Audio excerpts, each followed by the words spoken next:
Bem-vindos a Inteligências Lúdicas. Estou aqui com o Lepê e vamos entrevistar o special guest, Fábio Curry. Hello, Fábio. Hey guys, it's good to be here. Fábio Curry is you work. Where do you work for? I'm currently working as a developer for Cool Mini or Not. Peraí, rapidinho. O cara é Fábio. Fábio, você é de onde, Fábio? Eu sou brasileiro, pô. Ah, você é brasileiro, Manique. O cara é brasileiro, Manique. Ah, de novo, cara, de novo. Caramba! Ô, Fábio. O cara nem me liga, eu sou perdido, cara. Pô, Fábio, obrigado por estar aqui.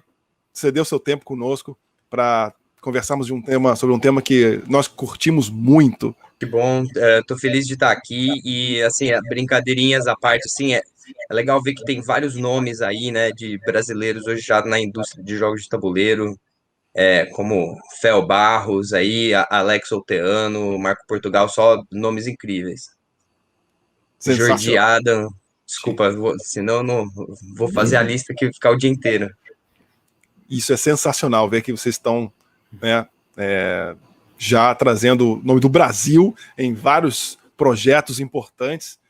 E Fábio, você é de onde, cara? Cara, eu sou nascido em São Paulo, mas, assim, para as pessoas normalmente falam que eu sou de Ribeirão Preto, que é de onde minha família que passei a adolescência lá, então foi formativo, assim, para mim, né? Falo Porta. Qual é o teu background nos jogos de tabuleiro? Quais tipos de jogos você curte? Olha, assim, eu pessoalmente eu gosto muito de jogos de controle de área, tipo Blood Rage, sabe? Assim, a turma que eu jogo assim gosta também, então a gente acaba ficando bem competitivo. Morei em República já por muito tempo, eu mostrava esses jogos pra galera, eles tipo piravam, a gente jogava 3 seguidas todo dia. Eu também gosto de jogos mais estratégicos, um contra um, tipo Hive, sabe? Que são mais xadrez, assim, né? Eu gosto de xadrez, óbvio. E eu também gosto bastante de wargames, de modo geral. Eu acho que, tipo, isso é um tipo de jogo que me pegou desde pequeno, assim, com 12 anos. E eu nunca larguei, assim, sempre joguei vários sistemas, tenho muito interesse. E hoje um dos principais projetos que eu trabalho é o wargame do A Song of Ice and Fire, né? O vulgo Game of Thrones, mas a franquia chama Song of Ice and Fire, que a gente pegou dos livros. Então, é uma parte grande da minha vida. O que você faz na Simon? Como você chegou até lá?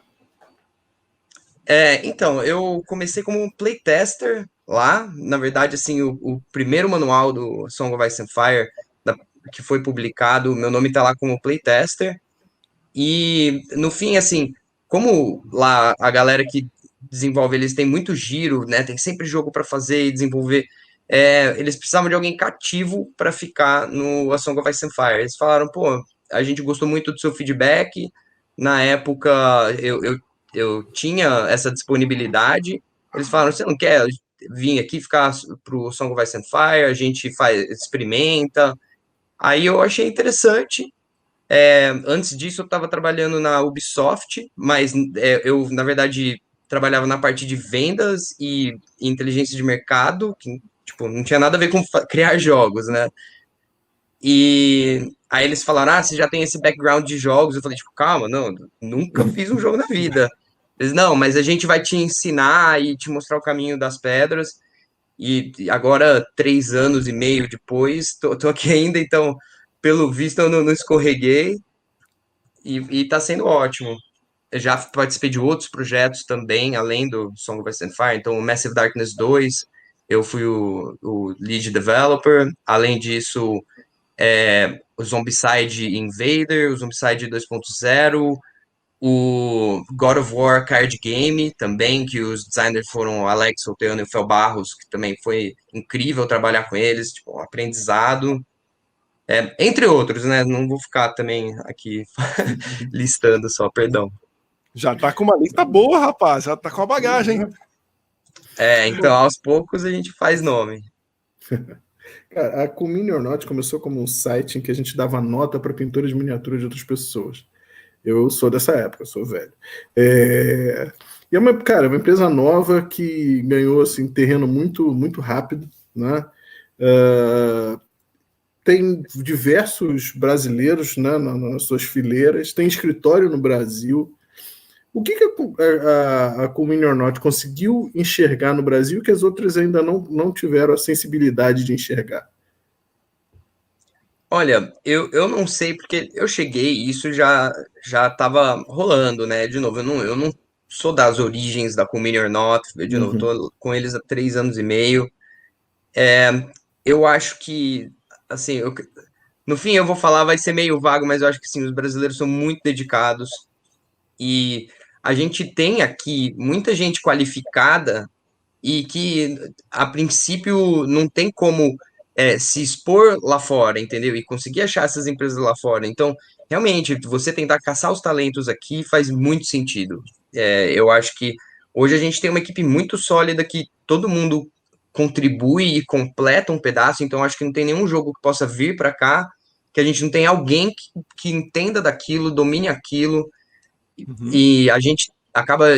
Isso gera muito diálogo, né? Então a gente tem uma equipe muito holística que foi assim, um achado. Eles mandaram muito bem no fim de ter um escritório aqui, de trazer o pessoal brasileiro. E você trabalha como é, desenvolvedor de jogos, né? O que faz um desenvolvedor de jogos? Então, vamos lá, né? Assim, na etapa criativa do processo, tem duas etapas principais, né? Primeiro vem o designer, e ele vai decidir o que é esse jogo, qual é o tema, quais são as mecânicas básicas. Mas a princípio ele vai criar um jogo, certo? E a partir dali ele entrega isso para o desenvolvedor e óbvio que vai ter um vai e volta ali do projeto, mas o desenvolvedor agora ele vai, como ele não tem o apego, né, do designer, ele está mais desapegado àquela ideia, ele consegue achar os problemas. Então o Uhum. trabalho dele é polir. E muitas vezes, assim, você acha coisas que você fala, olha, isso é um problema fundamental do design desse jogo, essa é uma mecânica que não tem como tirar e ela tá problemática, ela afeta todo o resto. Então, às vezes a gente propõe sugestões, mas muitas vezes a gente aponta o problema e o designer, cabe ao designer tentar reinventar esse pedaço, né? Mas a gente acaba contribuindo nesse aspecto de polir, de aprimorar o jogo para ele realmente virar um produto apresentável, né, ao público e que seja consistente, então isso envolve balanço, mas isso também envolve a clareza do texto, como a leitura acontece nas cartas, então onde você vai pôr os ícones, isso tudo a gente tem bastante influência. Você é o carrasco do designer. É, é, é. E assim, no fim a gente joga a exaustão o jogo e assiste pessoas jogarem também, porque quando só você joga, isso afeta, né? Porque, querendo ou não, você quer ganhar, e o trabalho do desenvolvedor não é ganhar, é achar o que tem que ser corrigido e consertado. Então, às vezes é muito bom botar gente para jogar e ficar de longe só tomando nota. Todo mundo sempre quer saber o que eu tô anotando, e é isso. É porque você tem seus próprios vícios também, né? E você pode não estar explorando um caminho porque não é a tua natureza jogar dessa forma. E você botar várias pessoas para jogar e observar, você está, na verdade, pegando um atalho, né? Você pode estar vendo três experiências de jogo completamente diferentes na tua frente, né? Isso aí. É muito poderoso, né?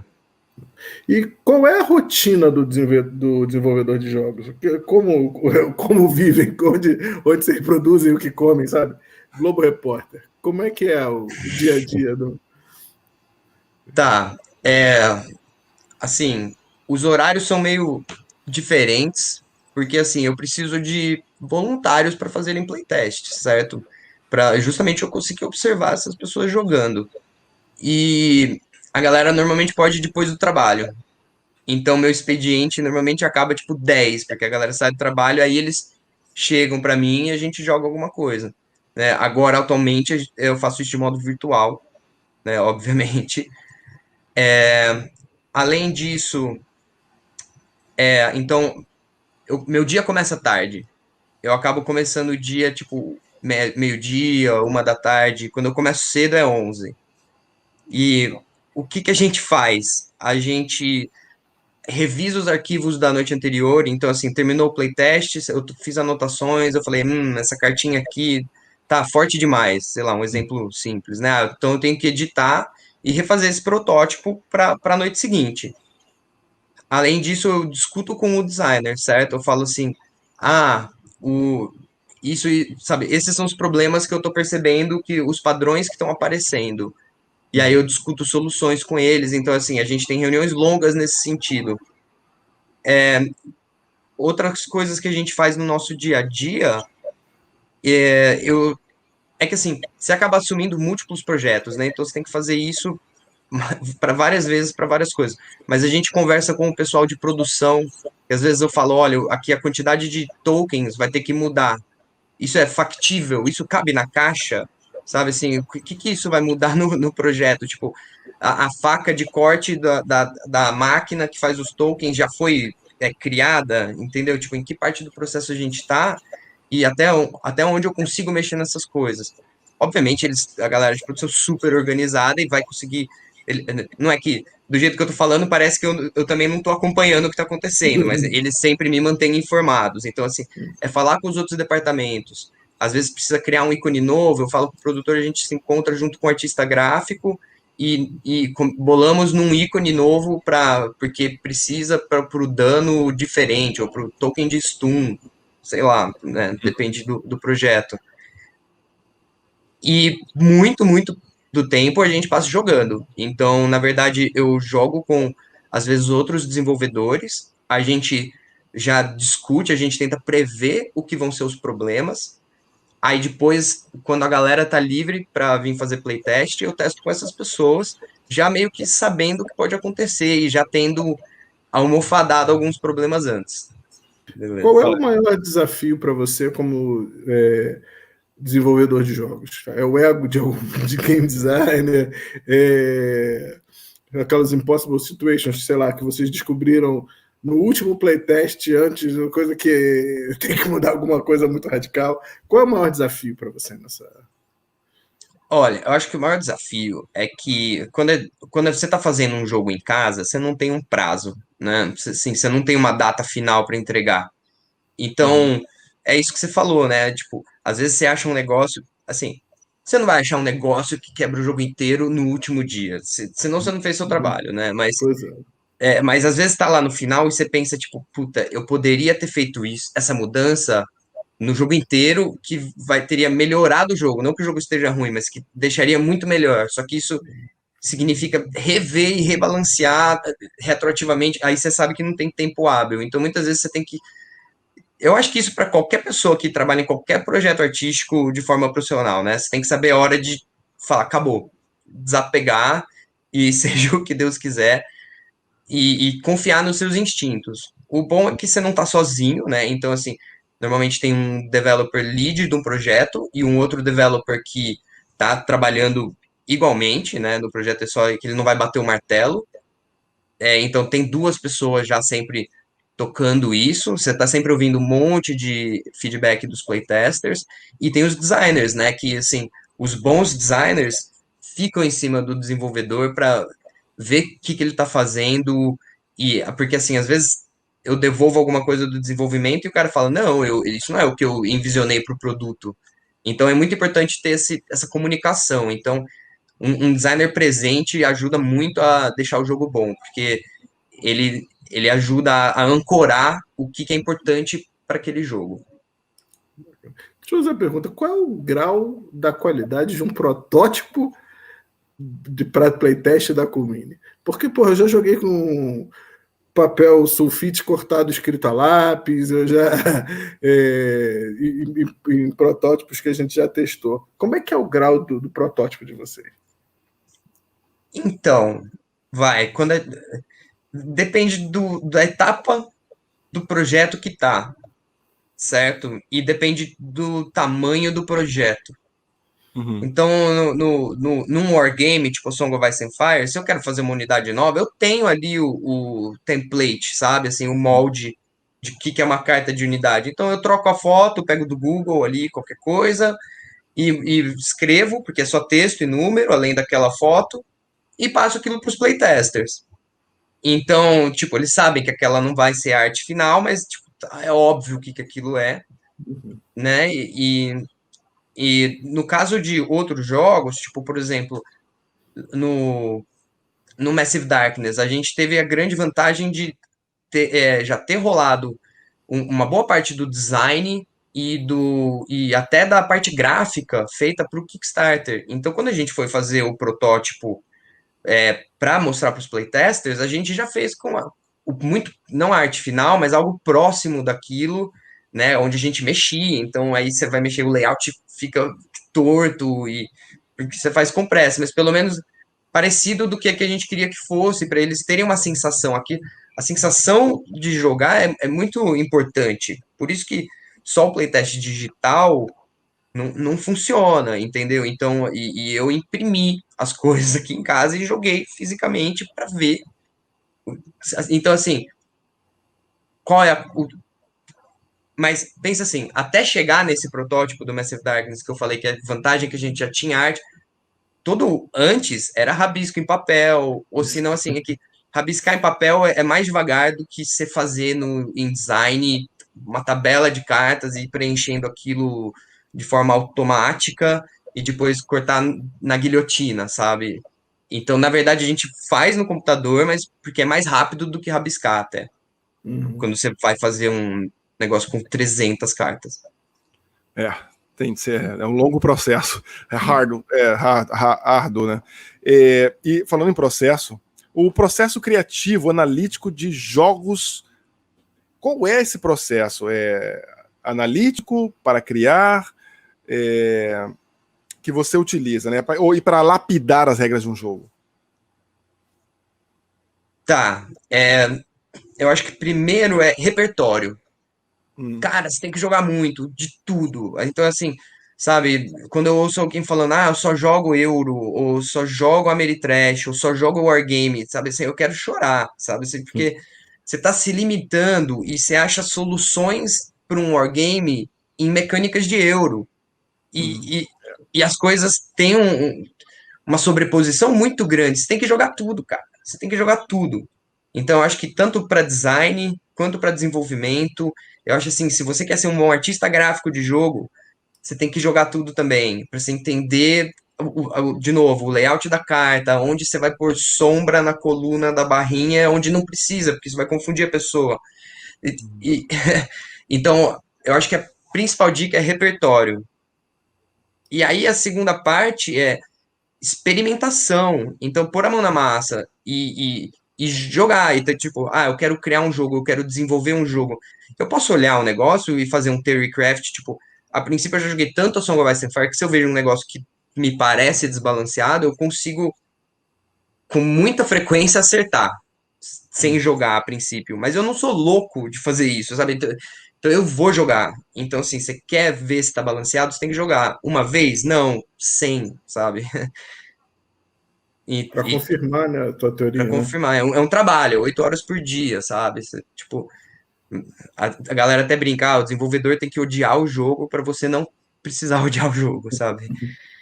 Mas não é verdade, é que no fim do projeto você está frustrado, aí dá um ano e você joga aquilo com alguém que comprou na loja, já se lembra porque que é legal, mas, tipo, depois de trabalhar 3 anos num projeto, chega lá no final, você tá, tipo... E nesse desenvolvimento do Song of Ice and Fire, você e o Michael Chinall trabalharam juntos. Como é que foi essa parceria? Cara, o Michael foi ótimo trabalhar com ele desde o começo e ainda é. A gente trabalha muito próximo. Então, quando as coisas estão sendo designadas, sei lá se isso existe, eu estou sempre acompanhando o processo. Até porque é a mesma pasta no Dropbox, né? Então eu consigo ver sempre que ele muda.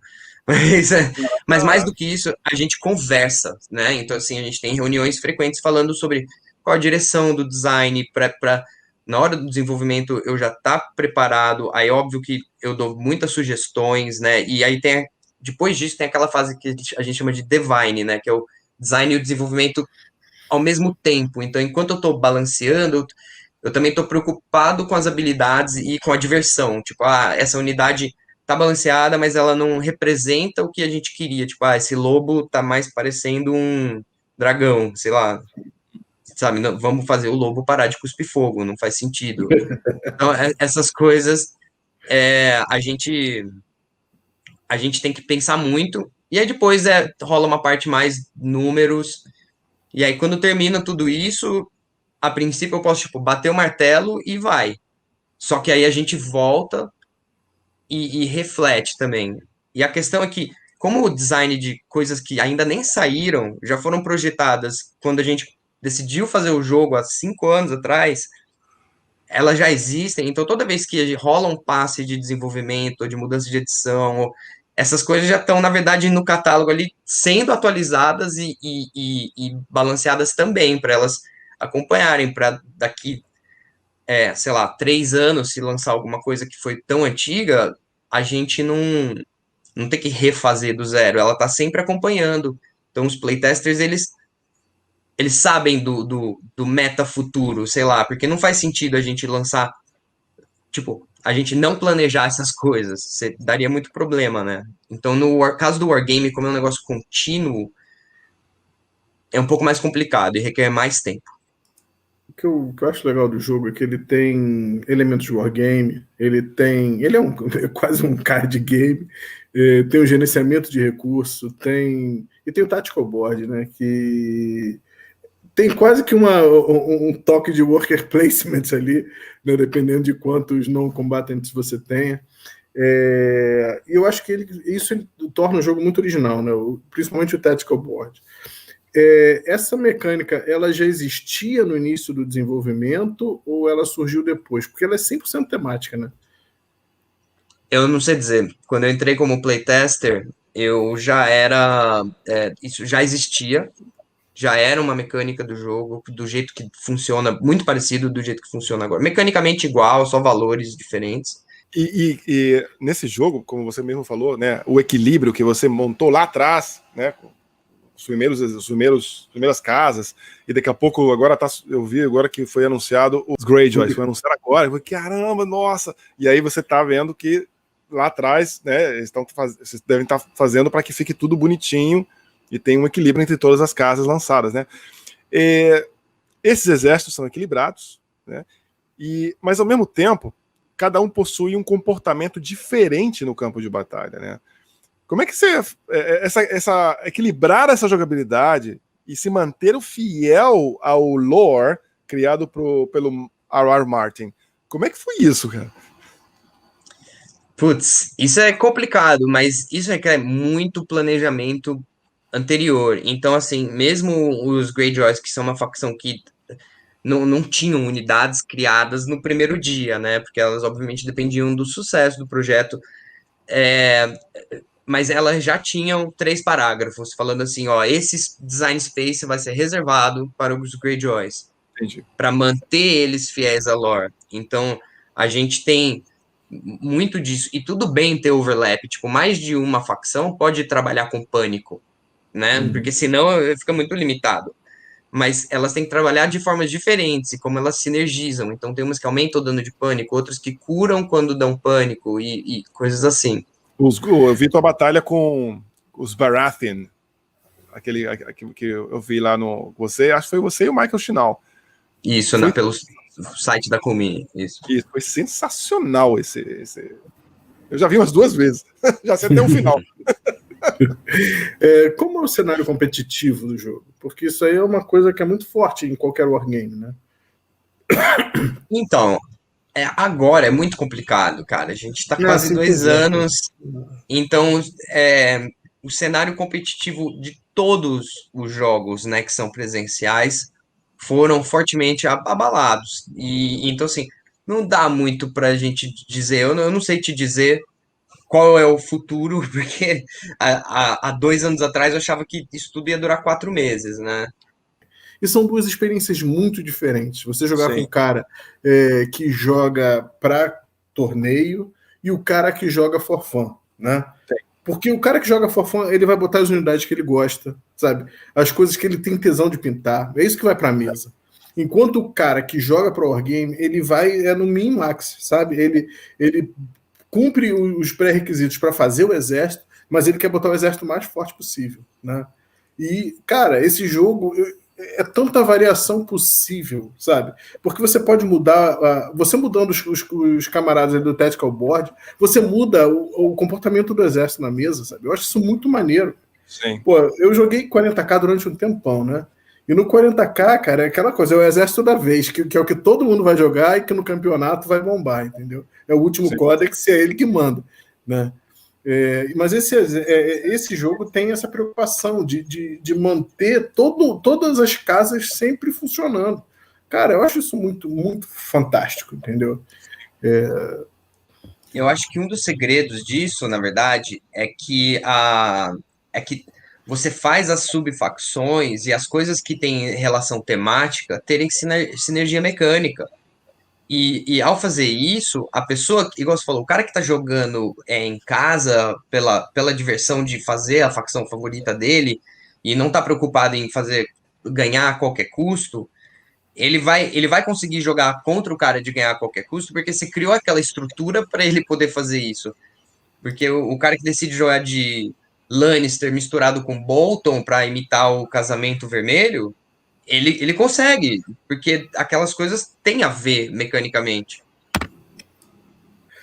Que dicas você daria para quem quer começar a jogar? Tipo, qual exército que você acha que é um exército que um camarada que não tenha muita vivência de wargame deveria começar?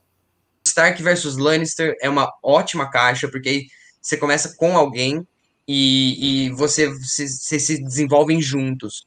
E ela foi feita meio que para interagir com ela mesma, de ter um peso e um contrapeso. Então você entende por que facções são diferentes, o que torna elas únicas. Mas, a princípio, qualquer facção é tranquila. A gente tenta mirar nisso. Bacana. Eu peguei a caixa, o base, né? Com aquelas coisas do Kickstarter, né? Tem até o trono, tem uma montanha cavalgando. E eu tô de olho em algumas. Eu sei que tem muita opção, cara. Né? Eu tô tentando fechar os meus Lannister e os Stark, tentar pegar todos para fazer. Dá para fazer, não vou botar as duas cavalarias, vou botar uma cavalaria e o arqueiro, vou botar aos pouquinhos, né? Vou botar os heróis tais. Mas uma que eu tô de olho, cara,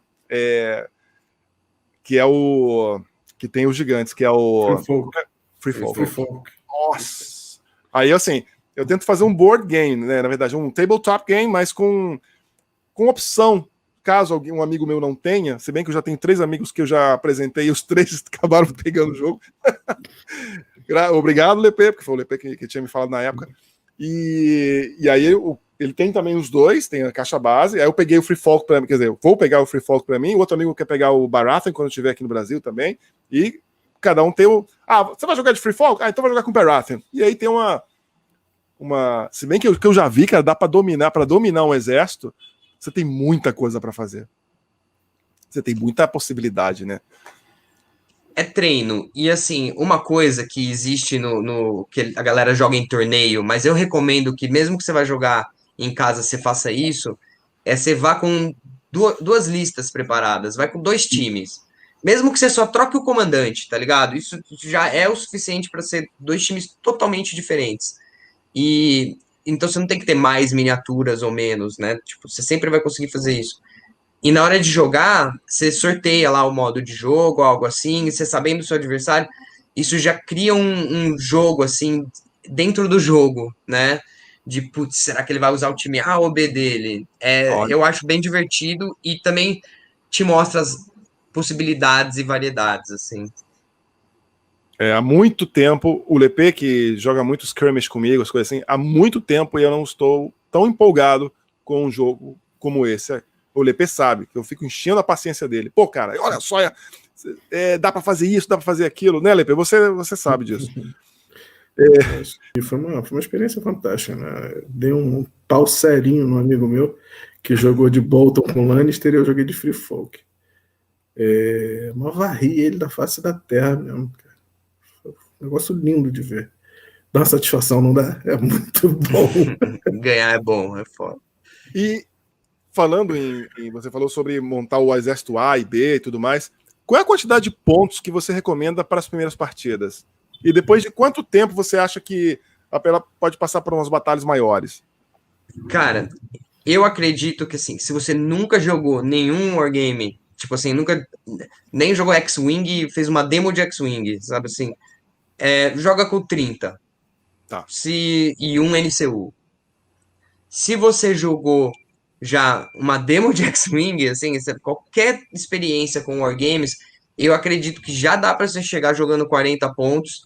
Pode até parecer um pouco intimidador, e você vai perder muita coisa, assim, mas a diferença do de 30 para o de 40 em experiência de jogo melhora muito, sem aumentar consideravelmente o tempo de jogo e sem aumentar a complexidade. Então, aumenta muito pouco a complexidade, é só uma ou duas coisas a mais que você vai ter de informação. Mas a recomendação que eu dou principal é as cartas táticas. É uma coisa que você não tem que se preocupar com elas nas suas primeiras 2, 3 partidas. Assim, na primeira partida, se você lembrar de usar uma no jogo inteiro, parabéns, assim. Na segunda partida, eu já falo, decora o trigger dela, né? O momento que elas podem ser usadas. Apareceu, lembrou? Ah, tenho! Usa aquilo e seja o que Deus quiser. Depois que você for usando e você for percebendo, essa carta dá esse bônus. Uma hora você vai ter decorado, porque são 7 cartas só, né? Então, assim, repetidas, né? Vira 14, mas você vai saber de cor as cartas do seu time. Jogando o suficiente, você vai saber de cor dos seus oponentes também. E aí cria a segunda camada de jogo, que é super legal, que aí putz, é melhor eu não atacar, porque eu tô vendo que ele não usa essa carta desde o começo do round. Então, provavelmente, ela é uma carta defensiva, de contra-ataque. Então, você tem que olhar o campo, o tabuleiro político e as suas cartas. Mas as cartas é a última coisa. Se você quer aprender, começa 30 ou 40, faz pouca diferença, mas não se preocupe com as cartas. Bacana. Porque tem muito. Quando você joga com pouco ponto, o que você perde tem um impacto muito maior, né, cara? Às vezes. Que é a sensação de ter o tabuleiro tático lotado, sabe? De falar, puta, eu devia ter pego a cura agora, tipo, 2 rounds atrás. Não devia ter esperado o último momento. Tem quando você joga com os objetivos também, aquelas cartas de objetivo, que você puxa uma, você tem as 3 ali, são 3 ou 2, não lembro. Tem uma carta que, se você estiver com fulano na cavalaria e no outro, você ganha 3 pontos, senão você ganha 1 ponto. E aí tem aquelas coisas, aquele game dentro do game. Nossa, é sensacional. Você lembra das partidas quando você acabou? Eu lembro da partida que eu tive há 2 semanas. E deveria ter feito isso. Claro que é normal de um jogo assim. A próxima pergunta, até o momento, quantas facções há para o jogo? Para a galera que não conhece ainda ou quem vai conhecer, quem vai assistir o vídeo. Cara, eu tenho que contar, juro por Deus, mas peraí. É bastante coisa. 8? Eu acho que são 8. Stark, Lannister, Neutro, Night's Watch, Free Folk, Baratheon, Targaryen e Greyjoy. 8. Nossa, bastante coisa. Bastante coisa. E foram prometidas mais desde o lançamento. Então, assim, vão ter mais que 8. Que bacana, que bacana. Eu joguei. Eu não tenho jogo, né? Eu fui na aba, eu convenci meus amigos a comprar, porque essa é a minha função dentro da sociedade. Então tem algumas coisas que eu não me lembro. Então eu vou te perguntar aqui. Fora as facções neutras, né? Que é possível você combinar facções que sejam tematicamente alinhadas? Aliás, eu nem sei quem é que está classificado como neutro, eu lembro que no Kickstarter você tinha lá Bolton, você tinha que o Bolton podia jogar dos 2 lados, né, porque era neutro, tinha coisas assim. Então, desculpa, te cortei. Não, é porque eu só exemplificar, tipo, Free Folk pode jogar com Stark, sabe? Baratheon com Lannister. Como é que... Porque eu realmente não lembro. Então, aproveitando que você está aqui, é mais fácil. Tá, tranquilo. Basicamente, não pode misturar. Ou melhor, você faz o que você quiser, né? Assim, você comprou, você tem as miniaturas, você tem as cartas, você faz o que você quiser. Se quiser embaralhar os decks diferentes juntos, é, e criar seus próprios cenários, porque o legal de Wargame é isso, né? A galera cria muita coisa em casa, então você pode recriar batalhas específicas que tinham pessoas de facções diferentes. Então, eu vou dizer que pode, com asterisco de acordo com as regras, assim, se você for entrar numa competição, ou se você for jogar com alguém que você acabou de conhecer, ele vai supor que você não tá misturando, né? Isso seria uma exceção que você teria que conversar antes com alguém. Além disso, alguns personagens são puramente neutros, não tem como colocar eles, tipo o Mindinho, né? O Peter Baelish. Ele joga o próprio jogo dele, né? E então não teria. Como que você não põe um cara desse nesse jogo? Ele é muito importante pro A Song of Ice and Fire. Então, ele cabe ali. Além disso, os Boltons a gente colocou como neutros porque eles são super vira-casaca, né? Por mais que a princípio eles sejam leais aos Starks, a gente vê claramente que. Desculpa, eu tô spoilando infinito. Eu Não, já imagino que tem. quem esteja ouvindo O isso. livro tem quantos anos, cara? Tá, beleza. Foi mal aí, ó, se alguém for É dessa que nem você geração. ficar se sentindo culpado porque disse que o Luke é filho do Darth Vader, porra. Já era. Quem não pegou esse trem, meu irmão, tá errado. A minha filha Tranquilo. já tirei essa possibilidade com 10 anos de idade e botei pra ela ver Star Wars, pra ela não levar esse spoiler. Além disso, tem outras facções que são puramente neutras. Então, os mercenários, né, os Bloody Mummers, que trabalham junto com o Vargo Holt, que é o cara que cortou a mão, né, do Jaime, eles são mercenários, eles são realmente neutros. E, de novo, eles são importantes, pivotais, né, para o personagem da história do Jaime. E os Stormcrows também. Então, a gente sentiu que essa necessidade de ter uma facção neutra era muito importante nesse cenário, nessa história, porque se você ramificar demais e tiver 200 facções, você não consegue ter capilaridade para essa linha de produtos, fica maluco, né? Até por isso que os Tullys, na verdade, a gente pôs embaixo do guarda-chuva Stark, na lore, de verdade, eles são uma das 7 grandes casas, mas a gente viu que, tipo, aquela aliança é tão profunda que dá para representar através de uma subfacção. Bacana. E você, quando vai jogar, você tá querendo jogar com um amigo teu, tal, não é playtest? Com que facção você joga? Cara, é que eu gosto de todas. Eu já joguei com todas, assim, tanto que cada uma tem seu mérito e quando você trabalha no projeto, você desapega e se apega ao mesmo tempo, né? Então é difícil falar uma favorita sempre. Mas eu gosto bastante dos Baratheon, assim, porque eu gosto dos Stannis e dos fanáticos religiosos que seguem ele, e como aquilo é tudo meio fuxico, sei lá, parece que você tá lendo Stannis, parece que você tá vendo alguém jogar Love Letters, sabe? E, e eu também gosto de jogar de Free Folk, porque eu acho que é tão diferentão, tão fora da caixa, que você nunca vai precisar repetir uma lista na sua vida. Eu que tenho, a princípio, acesso a tudo, né? Nunca precisa repetir uma lista e você pode tentar infinitas concatenações de coisas malucas. Nossa, eu tô ansioso para jogar com os gigantes, botar os gigantes. Vem 2 gigantes na caixa base, tentar comprar o outro para botar os bichos pelos lados. Tem várias ideias, cara. Nossa. A gente vê essas tintas aí atrás. Elas são só cenário ou elas têm visto uso? Cara, eu pinto assim, uma vez por mês, eu paro 1 hora para pintar. Sei lá, eu quero pintar mais, mas todo mundo sabe como é a pilha da vergonha, tudo no primer. Eu percebi que eu gosto mais de fazer dioramas do que pintar exércitos. Então, se eu me dedico a um diorama, eu vejo aquilo acabar no prazo de 1 mês. E aí eu quero fazer todo dia, porque eu falo, tipo, putz, agora se eu colocar a graminha, já vai estar 80% pronto. Agora, quando você olha um exército de 300 miniaturas, porque eu jogo outros jogos além de Fire, né? E aí você vê que você tem vários exércitos de vários jogos com um monte de miniatura, vai desanimando.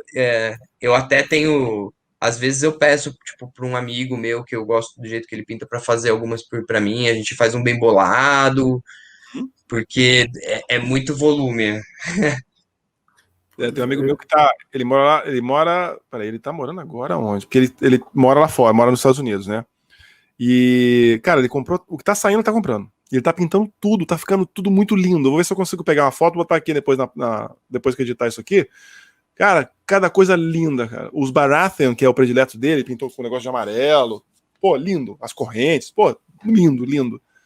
Um prazer. Só que ele fala assim, alguns são muito iguais, então alguns ele bota, tipo, meio machucado aqui, ele bota umas coisas assim, variando.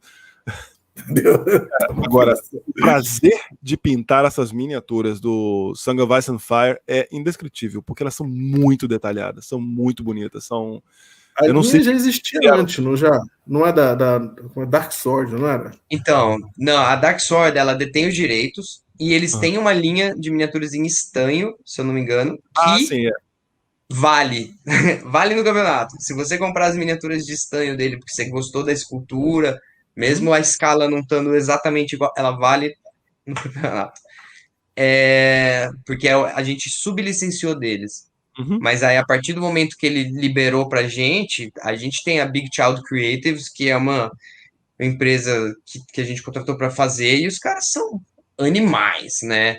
E as miniaturas estão ficando até melhores cada vez, porque à medida que vai pegando vapor, né, os caras ficam mais empolgados, vê que a gente também cria confiança com o George Martin e a equipe deles, então eles vão deixando a gente ser mais ousado, né, nas esculturas.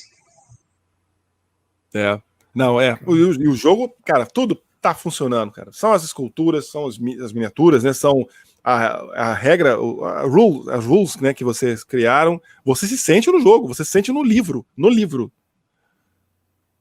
nem na série. Cara, eu gostei tanto daquele negócio do Skin Changer, sabe?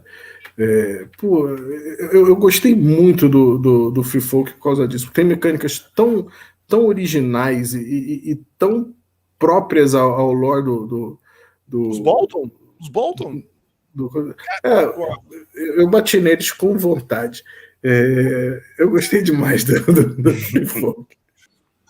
Eu acho assim, aqui no Brasil tem muita gente que está querendo começar, né, nesse mundo de wargames. Eu acho que o Song ele é muito bom por alguns motivos. Primeiro, todas as regras são 100% grátis. Então você pode baixar o aplicativo War Council, Conselho de Guerra em inglês, que através deles tem acesso ao manual de regras, a todas as cartas de todas as unidades já publicadas. Aí, segundo, ele passa o que eu chamo do teste de Natal, né? Então, assim, você pega esse jogo e põe embaixo da árvore de Natal, na hora que a pessoa abre, ela consegue abrir da caixa e jogar, certo? Normalmente, outros wargames, jogos de miniatura, você tem que montar a miniatura, colar. Aqui não, aqui o plástico que é feito dos Starks é de outra cor do que o plástico que é feito dos Lannisters, dos Baratheons, etc., para você conseguir identificar rapidamente o que está acontecendo. Então, ele é um ótimo jogo de entrada para quem está querendo aprender um wargame. E, basicamente, com a caixa básica Stark vs Lannister, você consegue ter muitas horas de jogo e diversão sem ter que comprar nenhuma expansão. E se você quiser, a expansão agrega muito valor também. E é uma experiência, cara. Você já tem a experiência abrindo a caixa, né? Aqui, ó. Tá bonitinho aqui. É esse programinha, né? Isso, esse mesmo. É o oficial e tá tudo lá e é sempre atualizado. Então, se eu tiver alguma atualização de carta ou uma errata, o aplicativo tá atualizado sempre em tempo real, digamos. Aí é muito fácil fazer o exército ali também, né, cara? Muito fácil. Sensacional, cara. Muito bom. Poxa, Fábio, queria te agradecer muitíssimo pela tua presença aqui, por você ter aceitado aqui o nosso convite para falar sobre esse jogo que nós gostamos muito, muito. E nós temos um quadro aqui que a gente lança de 2 em 2 meses, chamado Skirmish, Jogos Skirmish. Nós vamos falar aqui galera que costuma jogar comigo e tudo mais desse jogo. Quais as experiências que vocês tiverem? Vamos discutir aqui com os joguinhos que nós temos aqui, com as caixas que nós temos aqui. Fábio, muito obrigado por estar aqui. Queria agradecer também o nosso amigo Fel Barros. Eu vou agradecer o Fel Barros que me apresentou a você, que é um brother nosso. E DP? Cara, obrigado pelas horas de diversão que você proporcionou a gente, porque realmente o balanço está perfeito, o fluxo do jogo é muito bom, dá vontade de gastar todo o meu dinheiro com isso. Realmente a gente sente ali um trabalho bem feito quando a gente está na mesa jogando, se divertindo, cara. Obrigado. Valeu, galera. Obrigado por me chamarem e precisando é só chamar que a gente tá aí para gravar mais o que tiver. Opa! Vou lembrar disso. Pô, bacana.